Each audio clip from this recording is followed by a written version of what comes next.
I've always hated the sound of airlocks. There's a hiss, a shudder, and a slight groan of metal under pressure, like the ship itself is having second thoughts about letting you go. That sound has stayed with me. It was the last thing I heard the first time I was dropped on Ironfall, an exile to die on the barren wasteland where humanity's trash was tossed. Back then, the airlock's groan had felt like the universe itself closing the door on me. Now, hearing it again as I stand in the belly of a Dominion stealth cruiser, it feels different. Heavier. A sentence I'm about to carry out on myself. I'm going back. Through the viewport, Ironfall looms like a dead eye in the void. A smog-choked wasteland the color of old rust. Storms coil in its toxic atmosphere, flashes of lightning illuminating jagged, barren peaks.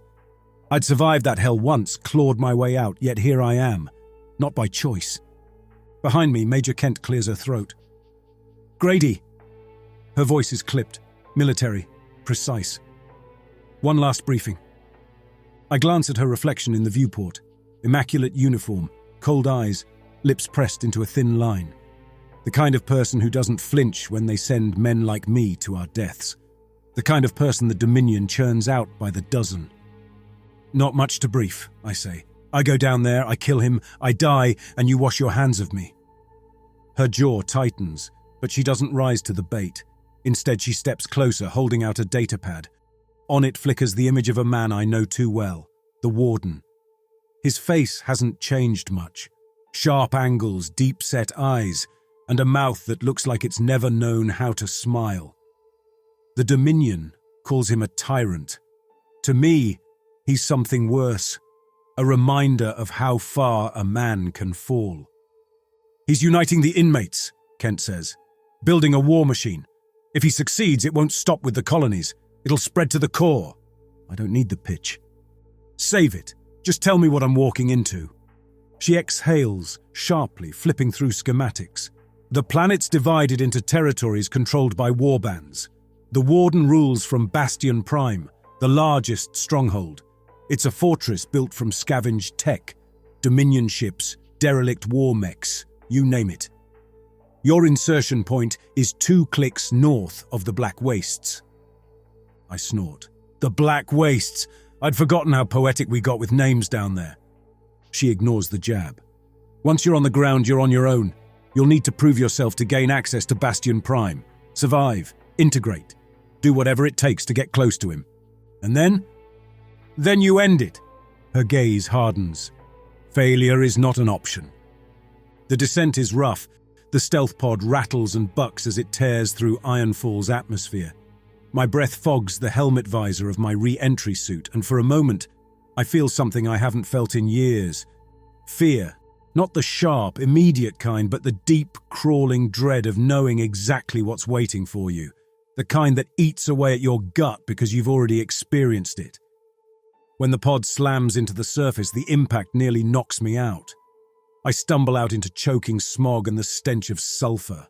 The Black Wastes stretch around me, a barren expanse of cracked ground pocked with toxic pools and jagged outcroppings. In the distance, I see the silhouettes of scavenged towers jutting against the lightning-streaked sky. Bastion Prime. I don't have long to orient myself. The warband finds me within minutes. They come roaring out of the haze on scavenged vehicles, a swarm of bristling metal and madness. I count 5, 2 on crude hoverbikes, 3 more on foot. Their weapons are mismatched. One carries a Dominion-issue rifle, another swings a blade welded from scrap metal. They're shouting over each other, voices hoarse and guttural. One of them spots me. "Fresh meat!" he hollers, a grin splitting his scarred face. They encircle me, laughing and jeering. I don't move. I know how this works. Show fear and they'll tear you apart for sport. Show strength and maybe they'll let you live. The leader advances, a hulking brute with a patchwork exosuit and a face like a smashed-in bulkhead. He directs a rough blade toward my chest. "Name?" "Luke Grady," I say evenly. His eyes narrow.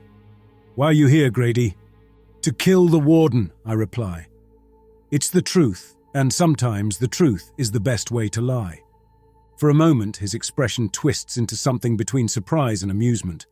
Then he chuckles, low and mean. "The Warden? You're insane.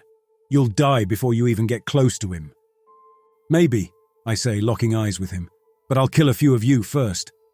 The laughter stops. For a moment, there's only the crackle of distant thunder and the hiss of steam from a nearby fissure. Then, without warning, he strikes. His blade arcs toward my throat, a blur of rusted steel. I step inside his reach, grabbing his wrist and twisting hard. The blade clatters to the ground. He swings with his other hand, but I duck and drive my elbow into his jaw. The crack is satisfying. He stumbles back, and I kick his legs out from under him, pinning him to the ground with one boot on his chest. The others don't move. They're watching, waiting. Strength is currency here, and I've just made my first deposit. I lean down, locking eyes with the leader. "I'm here to survive," I say, my voice low and cold. "You've got two choices. Let me, or die trying to stop me." He glares at me for a long moment, then nods grudgingly. I step back, and he scrambles to his feet, rubbing his jaw. "Welcome to the wastes, Grady," he says, his tone grudgingly respectful. "You'll fit right in." The tension in the group shifts. The jeers and leering smiles of the others are gone, replaced by a wary quiet. Out here, respect is measured in violence, and I've just bought myself enough to stay alive. The leader, still nursing his bruised jaw, waves for the others to lower their weapons. "Take his gear," he orders. "We'll see what he's really made of." I don't resist as one of the warband members yanks the Dominion-issued pack from my shoulders. It's not like I had much to begin with. A few rations, a knife, and a broken communicator. They pour through it greedily, cursing when they find nothing of real value. The leader grunts, spitting a glob of blood into the dirt. "Guess you'll be earning your keep the hard way." The others laugh, though the sound is subdued now. They aren't laughing at me anymore. They're laughing because they've just decided I'm worth bringing along. On Ironfall, that's as close to an invitation as you get. They lead me to their vehicles, a ragtag fleet of rusted crawlers and screeching hoverbikes. One of them gestures with a jagged rifle toward the largest crawler. "Climb in," he barks. I hesitate. "Where are we going?" "The pit," the leader says with a smirk. "You'll see soon enough." Inside the crawler, it's cramped and suffocating, the air thick with sweat and engine fumes. They shove me into a metal cage bolted to the interior wall, locking it with a crude chain and padlock. I'm not the only one. A handful of other captives sit chained alongside me, their eyes dull with exhaustion. None of them meet my gaze. They've been here longer than I have. They know better than to hope for allies. The vehicle jolts as it lurches forward, engines sputtering. I can hear the others in the convoy revving their bikes and shouting to one another as we rumble through the wasteland. One of the prisoners next to me, a wiry man with a scar running down the side of his neck, finally speaks. "New blood?" he asks. "Something like that," I mutter. He chuckles grimly. "You're in for a treat. They'll make you fight in the pit first thing. If you're lucky, you'll die quick." "And if I'm not?" His grin is humorless. "Then you'll wish you had." I lean my head back against the wall, closing my eyes. The convoy rattles on, the roar of engines and the occasional bark of laughter from the warband outside blending into a dull, rhythmic noise. I don't bother replying to the prisoner. What would be the point? Words won't help me survive the pit. I'll need something sharper for that. We pass through a landscape of rugged canyons and towering scrap heaps, remnants of ships and machines that have long since been picked clean. Occasionally we're ambushed by smaller warbands, but the convoy's guards fight them off with ruthless efficiency. Every skirmish leaves bodies in the dirt, feeding the planet's endless hunger. When we reach the pit, it's worse than I remember. The arena is a vast circular depression in the ground, its walls lined with scavenged metal and barbed wire. Towers bristling with weaponry loom over the edge, manned by grim-faced sentries. The air reeks of blood and oil, and the roar of the crowd is deafening.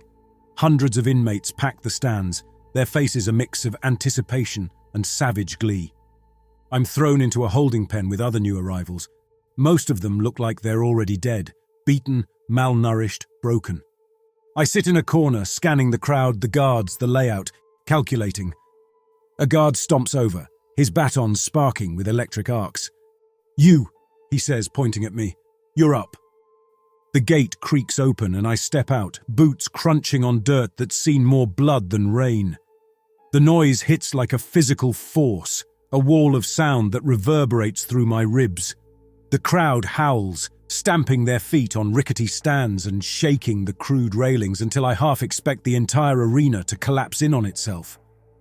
Above the din, I catch sight of a shadowed figure in one of the towers. Even from here, he's unmistakable. The Warden. A wave of memories crashes over me.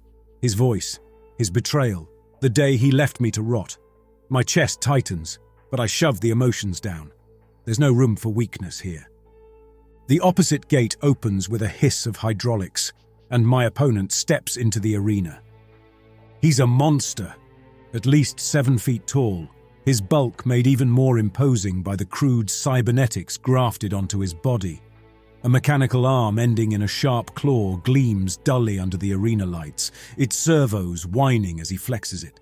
Beneath his scarred, pitted skin, glowing implants radiate a green glow. A network of cables snakes down his spine, merging into his flesh like some grotesque second nervous system. The crowd's roar crescendos, chants of "Crusher" rising above the chaos. He grins at me, and it's not a friendly grin. "Fresh meat," he growls, his voice distorted by some kind of vocal modulator. I don't respond. Words won't save me here. A loud gong signals the start of the fight. Crusher wastes no time. He charges, his claw arcing in a wide, savage swing. He's faster than he looks, but I've been in fights like this before, back when survival was all I had. I duck low, rolling to the side, and grab a shard of metal from the ground. It's crude, more of a tool than a weapon, but it'll have to do. Crusher roars in frustration, his claw slamming into the dirt where I'd stood a second ago, sending up a spray of dust. This time, when he swings, I'm ready. I sidestep the claw and drive the shard into his knee with all my strength. The metal screeches against something hard, reinforced plating maybe, but it hits flesh beneath and he staggers with a bellow of pain. The crowd screams their approval. He's hurt, but not finished, not by a long shot. Crusher charges ahead, moving with an animalistic fury that leaves no room for finesse. His shoulder catches me square in the chest, and the impact sends me to the ground. Before I can recover, he's on top of me, his claw pinning my arm down. I'm staring into his glowing eyes, my own reflected in their unnatural light. The edges of his claw bite into my arm, and I feel blood welling beneath the pressure. This is it, I think. This is where it ends. But survival is a habit I can't seem to break. I twist violently, driving my knee into his gut. He grunts, his grip loosening just enough for me to wrench my arm free. Rolling to the side, I grab the shard again, its edge slick with his blood. Crusher is already rising, but I don't give him the chance to regain his footing. I leap onto his back, driving the shard into the cables running down his spine. Sparks fly and he lets out a guttural roar, thrashing like a wounded beast. Once, twice, 3 times. I slam the shard into his neck, aiming for the junction where metal meets flesh. The last strike punches through something vital. A spray of blood and hydraulic fluid coats my hands. Crusher collapses to the ground, twitching, his glowing eyes flickering and fading. The crowd erupts into chaos, their screams a mixture of bloodlust and raw exhilaration. I stand, chest heaving, my entire body trembling with adrenaline. My hands are slick with gore, the shard still clutched in my fist like a lifeline. My gaze lifts instinctively toward the tower. The Warden is still there, watching.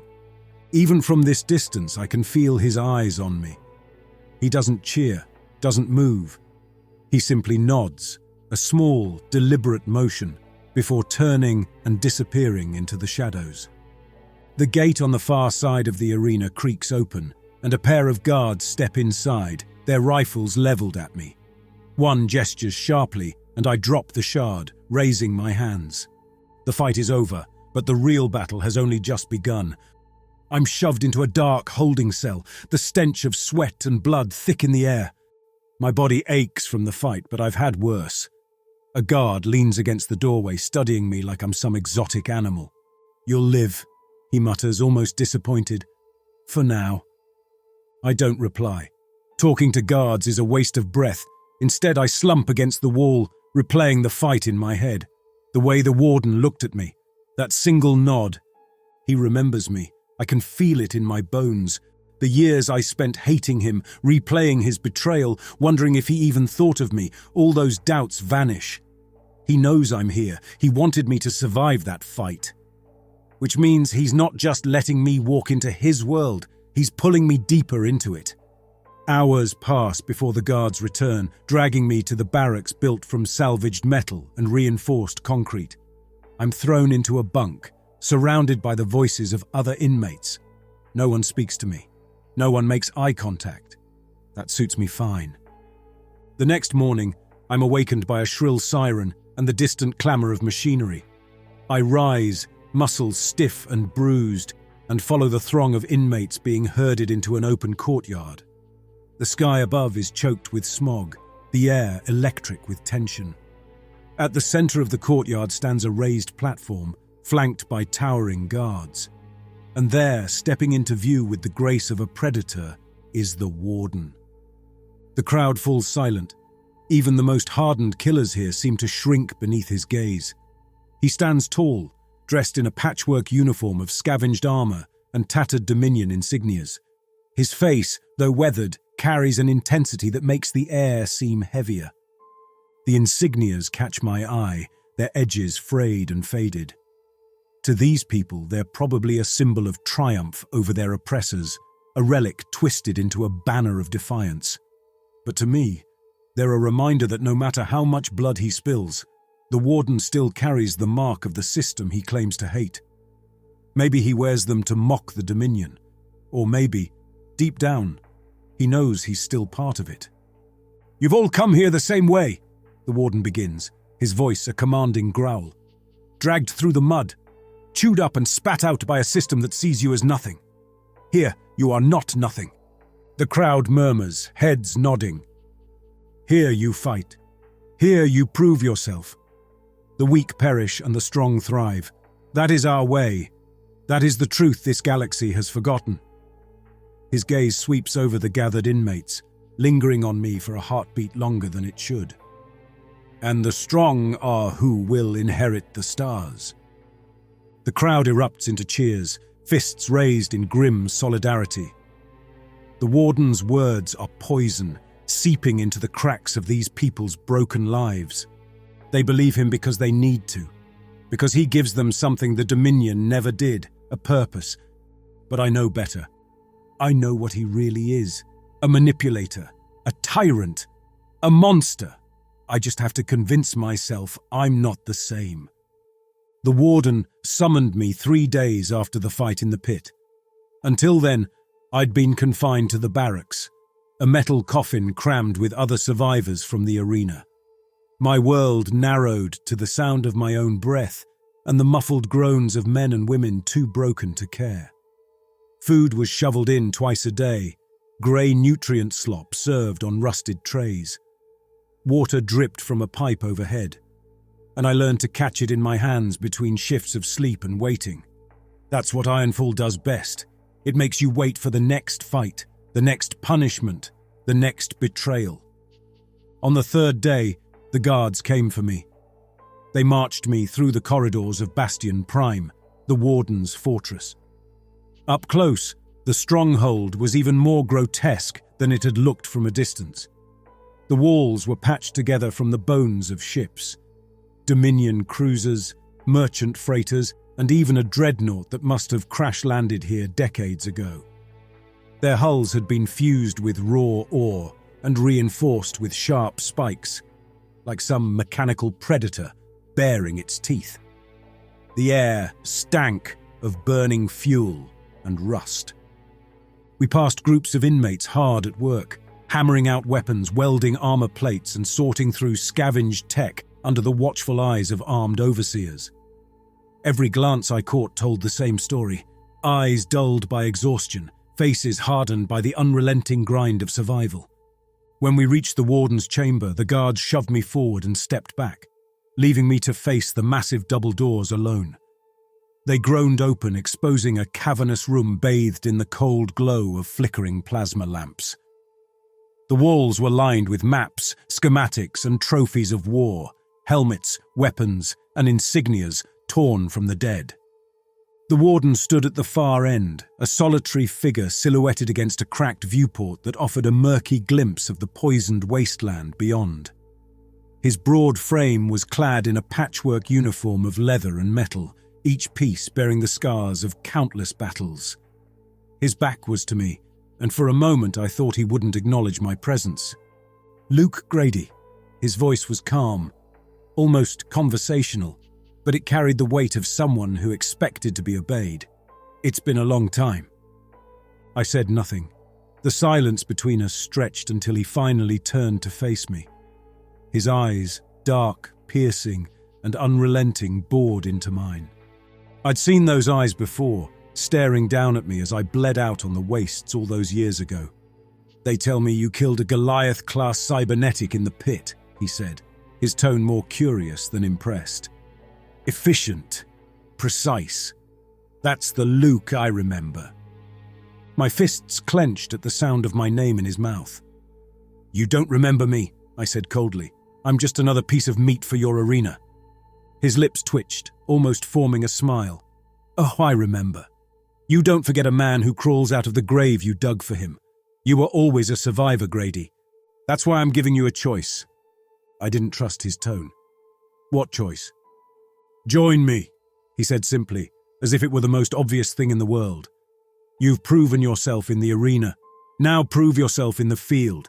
Serve me, and you'll have more than survival. You'll have purpose." I laughed bitterly. "Purpose? Like those corpses you're sending to raid colonies?" His expression darkened, but there was no anger in it, only disappointment.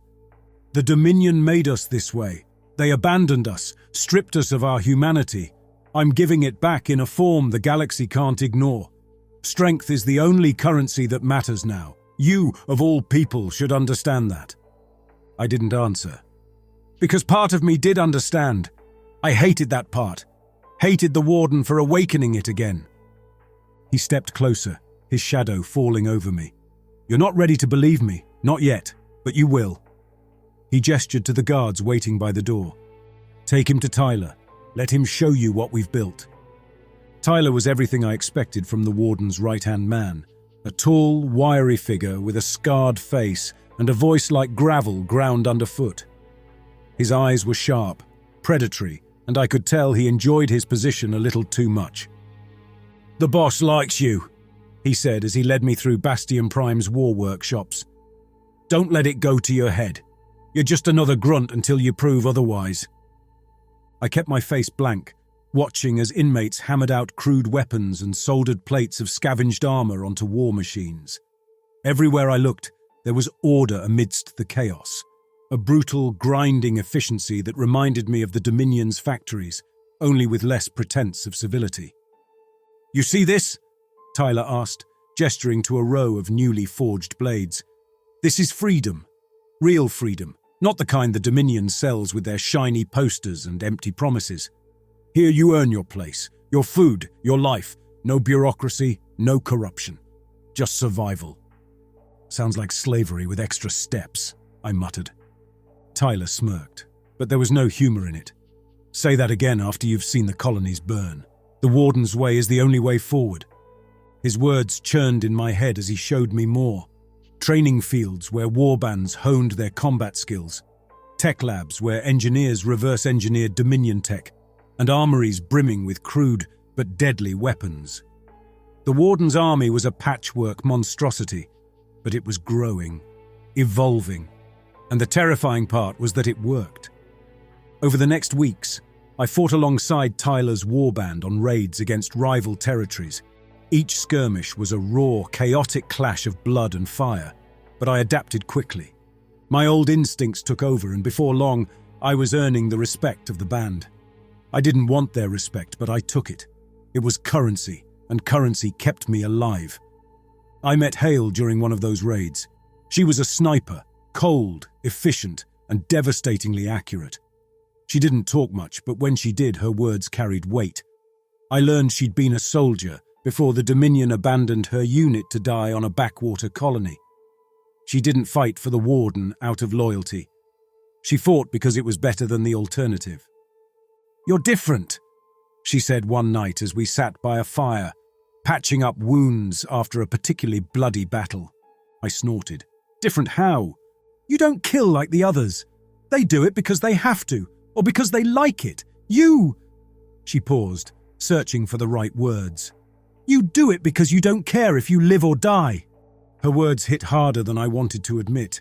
I didn't answer, and she didn't press. As the weeks stretched on, I started to see cracks in the Warden's empire. For all its strength, it was held together by fear and blood, and I knew fear wasn't enough to sustain an army forever. People whispered about the Warden's brutality, his willingness to sacrifice even his most loyal followers for the sake of his vision. Some admired it, others resented it. I kept my head down, biding my time, earning my place, but the more I saw, the harder it became to ignore the questions. Was the Dominion any better? Was I? Those questions came to a head during a mission to secure a critical supply line. Tyler led the operation, with me as his second-in-command. The plan was simple. Ambush a rival warband, take their vehicles, and bring them back to Bastion Prime. But plans never survive the battlefield. The ambush turned into a slaughter. Tyler, drunk on bloodlust, ordered us to kill not just the fighters but their unarmed workers too. When I hesitated, he sneered. "What's the matter, Grady? Growing a conscience?" I wanted to put a bullet in his smug face. Instead, I carried out the order, my stomach churning with every pull of the trigger. When it was over, the ground was littered with bodies and the supplies we'd come for were soaked in blood. That night, I sat alone by the fire, staring into the flames. Hale joined me, silent as always, but her presence was enough. She didn't ask what I was thinking. She didn't need to.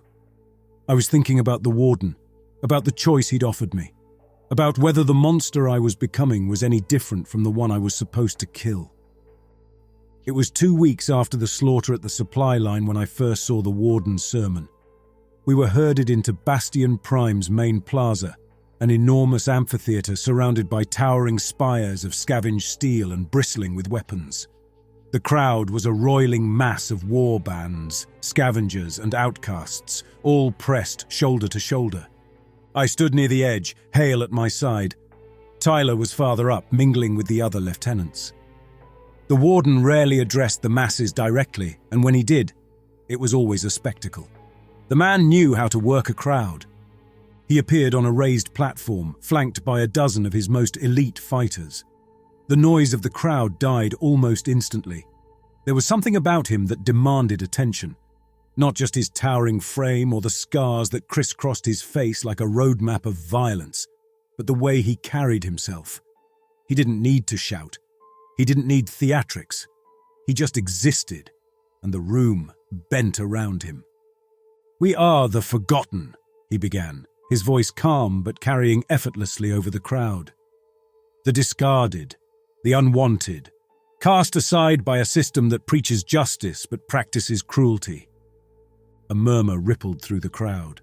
Approval, anger, agreement. He let it build for a moment before continuing. "They call us criminals, monsters, savages. But what are they?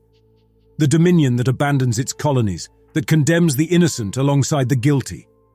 They are cowards, parasites, and parasites cannot be reasoned with. They can only be burned away."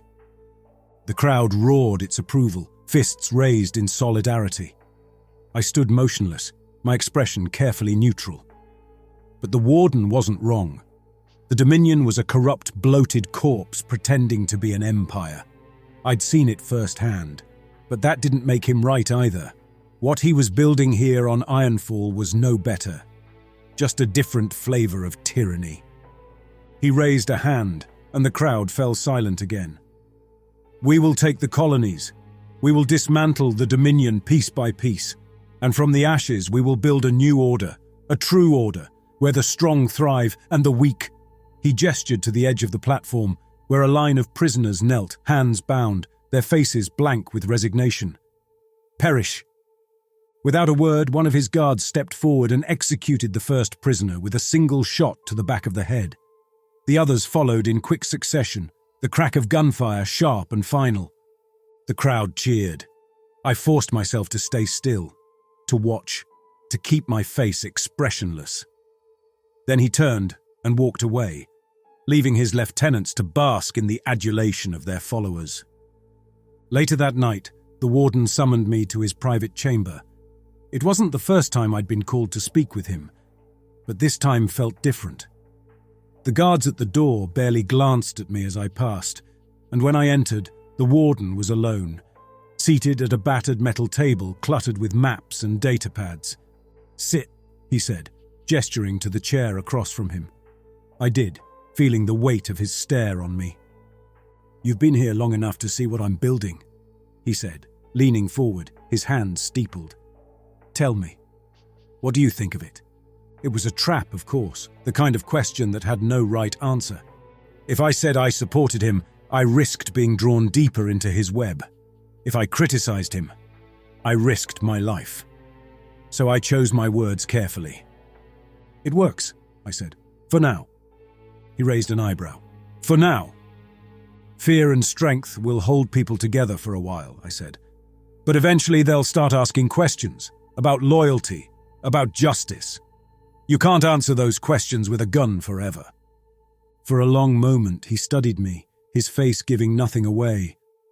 Then he leaned back, a faint smile playing at the corners of his mouth. "You're not wrong," he said. "But that's the beauty of what we're building here. It's not about loyalty or justice. It's about survival. The weak waste their time asking questions. The strong, those who act without hesitation, thrive." There was a seductive logic to his words. He wasn't wrong about the Dominion. He wasn't wrong about survival, but that didn't make him right. He leaned forward again, his eyes intense. "I see potential in you, Grady. You've proven yourself in the pit, in the field. You're not like the others. You understand what it takes to survive, what it takes to win." He paused, letting the words sink in. "I want you by my side," he said finally. "As a lieutenant. Help me lead this army. Help me tear down the Dominion and build something better." The offer hit me like a hammer. I'd spent so long thinking of the Warden as an enemy, as a monster, that I hadn't considered the possibility that he might see me as something else, as an ally. But I couldn't let myself believe it. This wasn't an offer, it was a test, a game, and the stakes were my life. "I'll think about it," I said carefully. He smiled again, but there was no warmth in it. "Do that. But don't take too long. Time is a luxury we don't have." The Dominion's message came 2 days later. I'd been monitoring the encrypted comlink they'd issued me, waiting for a signal. When it finally came, I slipped away from the barracks and found a quiet spot in the underbelly of Bastion Prime to answer it. "Grady," Major Kent's voice crackled through the tiny receiver. "We've been monitoring your progress. It's time to accelerate the mission." "I'm not in position yet. The Warden's suspicious. If I make a move now, I'll—" "This isn't a negotiation," she interrupted. "The Warden is planning a major strike on the colonies. We need you to stop him, now." "How?" I demanded. "You want me to shoot him in the middle of a war council? Poison his morning rations? There's no way to get close to him without blowing my cover." "Then create an opportunity," she said coldly. "Sabotage his operation. Draw him out. Do whatever it takes." I tucked the comlink into my jacket and leaned against the wall of the underbelly tunnel. The sound of distant machinery hummed through Bastion Prime like a heartbeat. I didn't know how much longer I could keep this up. The lines between the Dominion's manipulations and the Warden's brutal pragmatism had blurred into a single grey mess. Survival was the only virtue left here. But for what? To what end? I pushed the thought away. It didn't matter. I still had a job to do. The call to arms came at dawn, though the sky over Ironfall was perpetually shrouded in smog.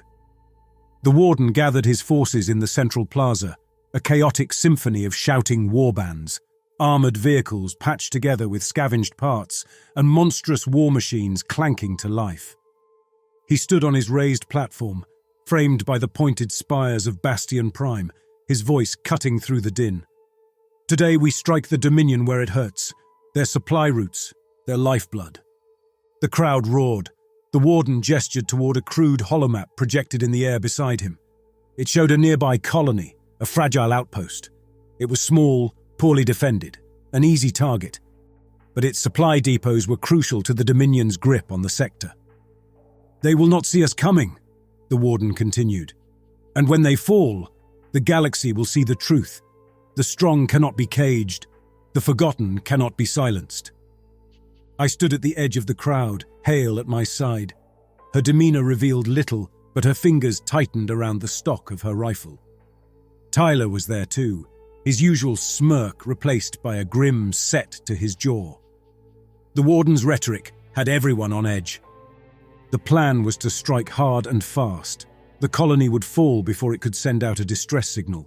It was brutal, efficient, and exactly what the Warden excelled at. And I was expected to play my part. We moved out in waves, the Warden's fleet a patchwork of stolen Dominion ships and scavenged vessels. I found myself aboard one of the lead ships, surrounded by grim-faced fighters, sharpening their weapons or checking their gear. Hale sat across from me, her sniper rifle resting against her knee. "You ready for this?" she asked. "Are you?" She didn't answer, but the look in her eyes said enough. None of us were ready. Not for what was coming.